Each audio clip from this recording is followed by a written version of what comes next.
Verset 1. Verset 1 à 24. L'Assyrien confondu, Jérusalem sauvé. Les 5 premiers malheurs ont été dirigés contre Israël, le 6e s'adresse aux Assyriens. Ce discours a été prononcé pendant l'invasion assyrienne, alors que Sentchérib occupait tout le pays de Juda et se préparait, malgré le riche tribut payé par Ézéchia, à assiéger Jérusalem si elle refusait de se rendre, voir versets 7 et 8, de Rois 18.13 et suivant. Dans ce discours, prononcé au moment où l'angoisse était le plus vive à Jérusalem, la menace, qui tenait encore une si grande place dans les prophéties précédentes, chapitres 28 à 32, disparaît complètement. C'est le moment où Dieu va accomplir sa promesse de détruire Assur. Comparez le discours d'Ésaïe, rapporté Ésaïe 37.22-35, qui appartient à la même époque et à la même situation. 4 parties. Le dévastateur sera pillé à son tour, prière en faveur de Jérusalem et promesse de salut, versets 1 à 6. Le triste état du pays et du peuple en proie à l'invasion et l'intervention divine qui le sauvera, versets 7 à 12. La condition du salut, la conversion des pécheurs, versets 13 à 16.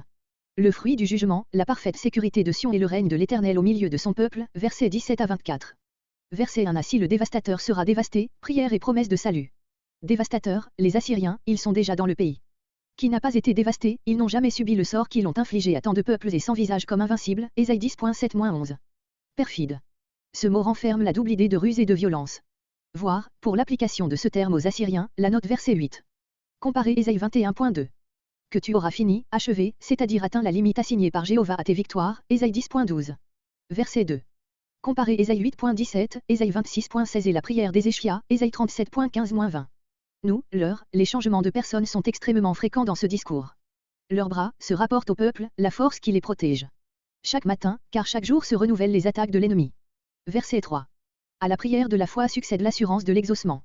Les peuples, l'armée assyrienne, voir Ésaïe 5.26, note. Comparez pour l'image et son application Ésaïe 29.5-6, Ésaïe 30.27-33. Verset 4. Votre butin. Le prophète apostrophe les Assyriens, il voit Israël piller leur camp comme une nuée de sauterelles qui moissonnent tout sur son passage, comparez verset 23. Verset 5. Comparez Ésaïe 2.11, Ésaïe 12.6. Équité et justice. Comparez Ésaïe 32.15-16, Ésaïe 1.26-27, ces dernières paroles, prononcées à cette même époque, Ésaïe 1.2, note. Verset 6. Comparez Ésaïe 11.2, Ésaïe 32.17-18. Le trésor de Juda, littéralement, son trésor. Verset 7. Versets 7 à 12 Le triste état du pays et du peuple, la délivrance assurée. Leur héros. Ce terme désigne les ambassadeurs envoyés par Ézéchia à Sentchérib, porteurs de la somme énorme qu'il avait exigée comme prix de la paix et qui reviennent annoncer à Jérusalem la triste nouvelle que le conquérant continue à ravager le pays et ne réclame rien moins que la reddition de la capitale. Voir 2 Rois 18.14 et suivant. Verset 8. Il a rompu le traité. Comparez le perfide, verset 1.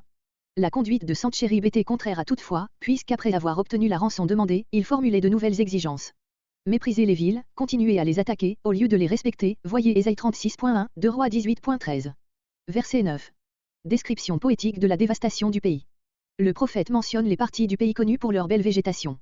Comparez Ésaïe 24.4, Ésaïe 13.8. Séron, la plaine fertile qui s'étend entre les montagnes de Juda et la Méditerranée, Ésaïe 35.2, Cantique 2.1. Le texte dit proprement, Séron, mot qui signifie la plaine est devenue comme l'Araba, nom par lequel on désignait la vallée désolée qui s'étend au sud de la mer Morte. Basan. Voir, Ésaïe 2.13, note. Verset 10. Maintenant.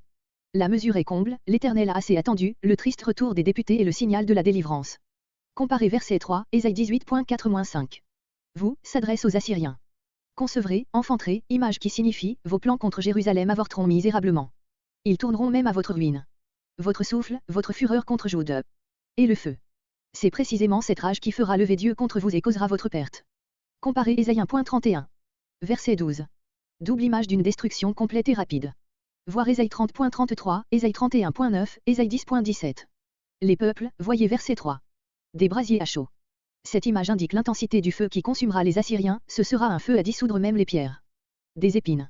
Cette seconde image exprime la rapidité de la destruction, ils brûleront comme des épines sèches. Verset 13. 13 à 16 Les pécheurs à Jérusalem ne peuvent subsister devant le Dieu saint qui frappe Assur, ils doivent se convertir ou périr. Ceux qui sont prêts, Israël, aussi bien que ceux qui sont éloignés, les païens, doivent se laisser instruire par le grand jugement qui vient de s'accomplir. Comparez Ésaïe 18.3. Verset 14. La proximité de Dieu est importune aux pécheurs, ils voudraient fuir, car ils sentent que la flamme qui vient de dévorer Assur, pourrait bien aussi les atteindre. Feu dévorant. Voyez Deutéronome 4.24. Flammes éternelles, constamment allumées en Sion, où l'Éternel a sa fournaise, Ésaïe 31.9. Sur le sens du mot éternel en hébreu, voir Ésaïe 32.14, note. Verset 15. Réponse à la question du verset 14, les justes n'ont rien à craindre du voisinage de ce feu. Comparez les versets entre 14 et 15 avec Psaume 15.15, Psaume 24.3-6. Prendre de présent, se laisser corrompre comme juge, Ésaïe 1.23. Propos de sang, projet de meurtre. Verset 16. Image de la protection assurée et de l'abondance de tout bien que le juste trouve dans l'amour de son Dieu. Comparez Ésaïe 30.20. Lieu élevé, rocher, dans une retraite inattaquable. Verset 17. Versets 17 à 24. La sécurité parfaite de Sion et le règne de l'Éternel au milieu d'elle. Comparez Ésaïe 32.1 et suivant. Le roi dans sa beauté, le roi de Juda, tant humilié par les païens, Ésaïe 37.1, Michée 5.1, alors glorifié par la victoire et se présentant à son peuple dans toute sa dignité loin de l'Éternel, Psaume 45.3. Une terre ouverte au loin, c'est-à-dire tout le pays de la promesse, tandis qu'au temps de l'épreuve ils étaient enfermés dans les murs de Jérusalem. Comparez Ésaïe 26.15. Verset 18. On se rappellera alors avec reconnaissance les jours de terreur que l'on a traversés. Celui qui taxait, le commissaire assyrien qui fixait le tribut à payer. La balance, pour peser l'or et argent. Celui qui comptait les tours, assiégeant qui reconnaissait les fortifications de Jérusalem. Tout ceci est bien pris dans le vif de la situation où parle le prophète. Verset 19. Comparez Ésaïe 28.14. Verset 20. Le prophète parle au peuple et le console, Jérusalem, un jour, ne sera plus menacé, ses assemblées de fête, Ésaïe 4.5, auront lieu en sûreté, le peuple qui y demeure sera certain de n'être pas emporté en exil, comme on transporte une tente de nomades. Comparez Ésaïe 32.18. Verset 21. Comparez Ésaïe 12.6. Il nous tient lieu de rivière. De grandes villes, comme Babylone, Ninive, Thèbes, Nérem 3.8, sont entourées par de grands fleuves et des canaux.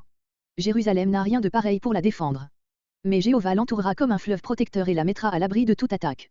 Comparez Zacharie 2.5, Psaume 125.2, Psaume 18.3, où l'Éternel est comparé à une muraille, à une forteresse, à un bouclier, etc.